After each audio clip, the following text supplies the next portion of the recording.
దేవుని చిత్తంలో ఉన్న వాడికి ఉన్న పరిస్థితుల్లో సమాధానం ఉంటుందండి. There will be the peace of God being in the will of God. The peace of God, ఇది దేవుని చిత్తం అని తెలుస్తుంది, గ్రహించుకోగలుగుతాడు. దేవుని చిత్తం తెలవాలంటే మొదటిగా దేవుని వాక్యం తెలగాలండి. దేవుని వాక్యం తెలవని వ్యక్తికి దేవుని చిత్తం తెలుస్తే ఇంపాసిబుల్, ఇట్ ఈస్ ఇంపాసిబుల్. ఈరోజు చాలా మంది లాటరీ సిస్టమ్ దేవుని చిత్తాన్ని తెలుసుకుందాం అనుకుంటారు, ఎవరి దగ్గర ప్రార్థన చేయించుకుంటే దేవుని చిత్తం తెలిసిపోతారు అనుకుంటారు. అలా కాదు. దేవుని చిత్తం తెలవాలంటే దేవుడు ఎవరో తెలుసుకోవాలండి.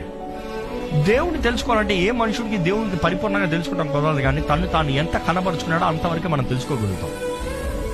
ఒక మనిషి గురించి, ఆ మనిషి తన గురించి ఎంత మనం తెలియజేసుకుంటున్నాడో, తెలియజేస్తున్నాడో అంతవరకు మనకు తెలుస్తుంది. దేవుడు కూడా అంతే. ఆయన వాక్యములో ఆయన ఎవరో ఆయన కనబరుచుకున్నాడు.